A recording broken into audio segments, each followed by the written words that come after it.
Hey, welcome to another episode of Electrical Theology, Esoteric Life Coaching. I am your host, Charles. Thanks for joining me, guys. If you're new, go ahead and like and subscribe. And I appreciate you showing up each and every week for these 10-minute readings, or thereabouts. And then once a week, I'll try to do a hour-long podcast about different topics or subjects. So if you have a topic or subject you want me to talk about, go ahead and leave it in the links in the comments below. All right, guys? Let's get started.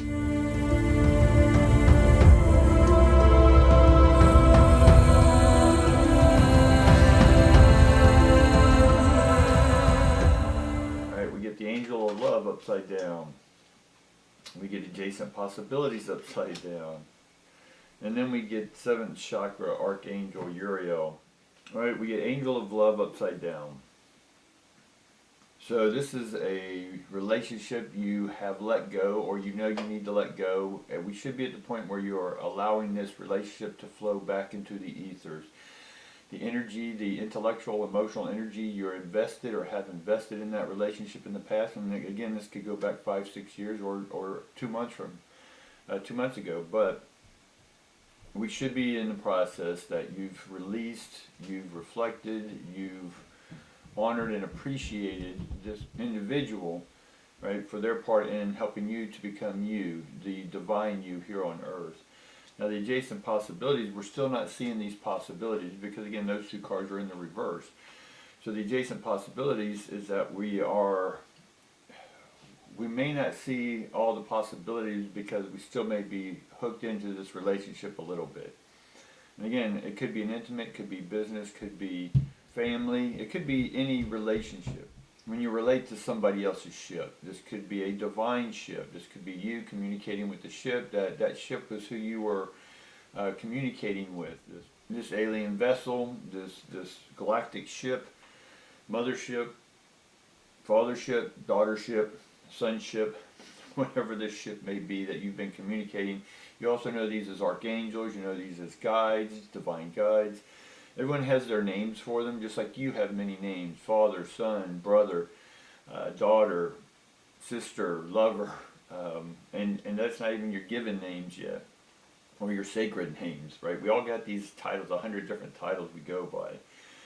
And who you've been communicating with was fine for the realm you were on and what you were going through, but it's time to go into a new realm, so you need to open up to a new relationship, a new ship, a higher frequency ship, right? Because you're going forward, so you need someone who's been where you've been. The ones that you were talking through took you to where you needed to be, and that's as far as they take you.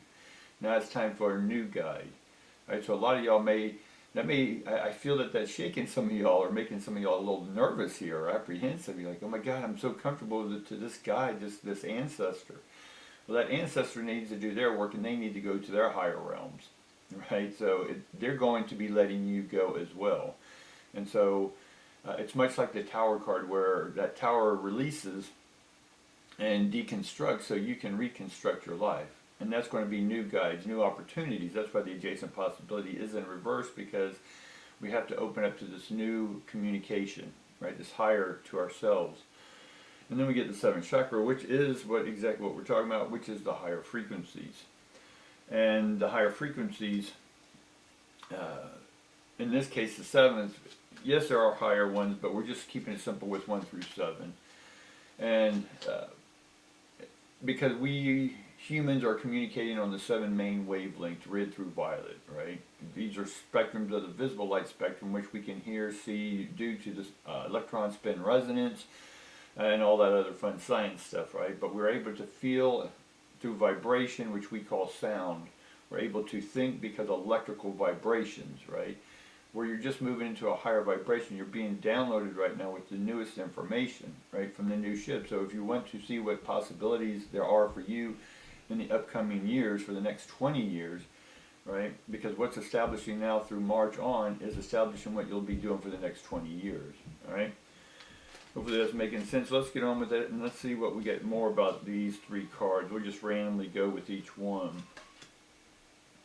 Alright, 6 of Pentacles. 6 of Pentacles is we need to watch our money, or be responsible for it. Having the ability to make money is one thing, but then being able to spend it responsibly right now. Right? if you need to keep that belt a little tighter, eat a little less, right, whatever this may be for you. But we've got to watch where the money's going right now, so keep that in mind. And then we get the world upside down. The world upside down is that we're not seeing, again, this goes with the adjacent possibilities, that we're not seeing all the possibilities, or we're not able to see a world view of what's going on in the earth. I'm not getting a clear message on that, and I don't want to seem like I'm stumbling, but there's something that's not coming through on that, but we'll get to it. Then we get the Five of Swords. So the Five of Swords is normally combative, intellectual combativeness.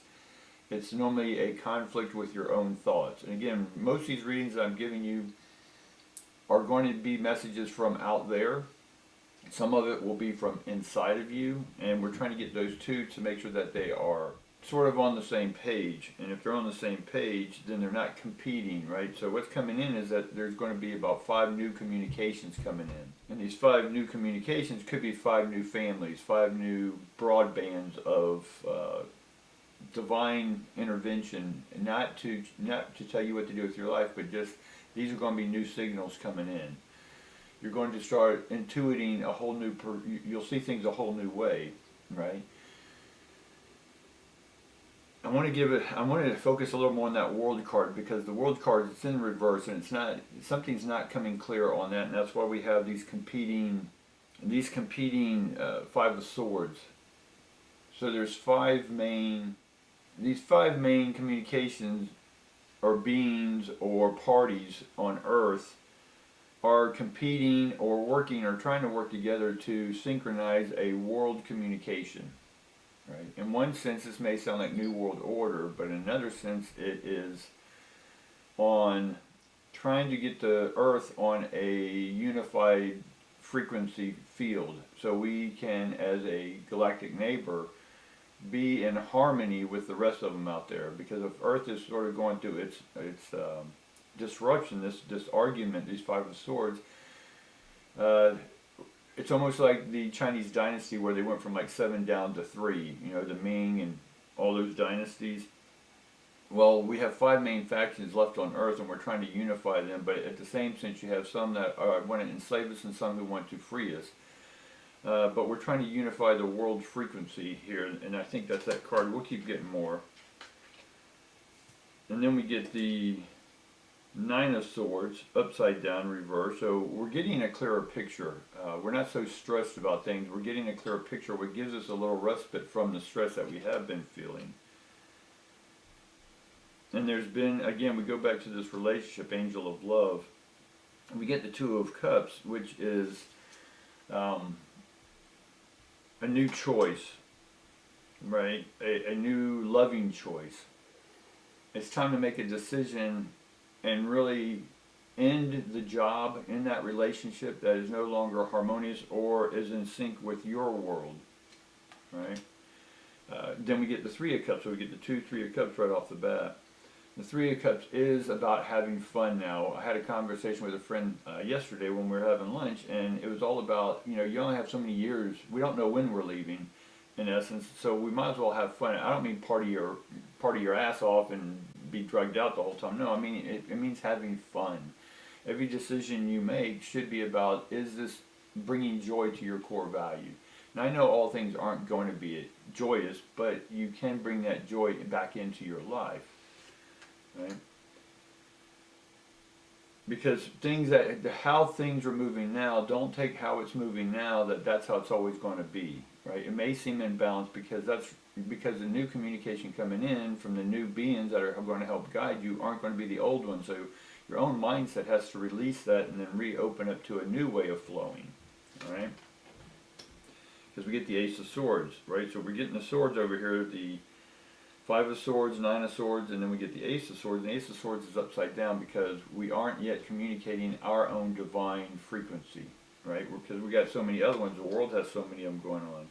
We do have a new financial opportunity, a new grounding, a new seed being planted in our favor, in our honor, from an outside source. This outside source, it may seem like it's a little sneaky about what's happening behind the scenes, or you may not understand something that's happening, but it is working in your favor.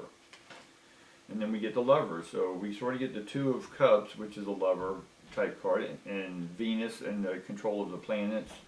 And then we get the Lovers card, which which goes with the Chariot, because the Lovers card is Venus, it's Libra, Justice, it's I think Taurus is under there as well, for those signs that I'm talking about. But the Lovers card is coming in. There will be a new love, right? That could be a new love, a new passion. It could be a new person, a new job, right? If I was doing an individual reading, I would isolate it that it's a new love.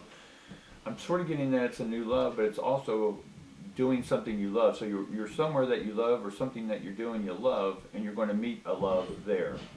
Does that make sense? All right. And then finally we get the Hierophant as a final card, and it's upright, which is tradition. There are traditional values that have helped you, and they are your core values. So when things do go awry, you have this core value inside you that's going to help you get through. It's just who you'll always be. You'll always have this core value throughout your entire life. Who you sort of came to be when you were young is who you're going to be when you die, on the core spiritual value. So that's going to stay with us. But the planet's core, in one sense, is going to change the frequency, which then opens up for more communications, which then opens up you to more ways of communicating what you love to do, what you enjoy doing. All right, guys, that's what I got for you today. I hope this was helpful to you in your life and where you are right now with your life. If you like any personal readings or any communications with me, all the links are down below. And I appreciate you showing up. Like, subscribe, share this, and all that good stuff, guys. Peace and love, and I'll see you tomorrow.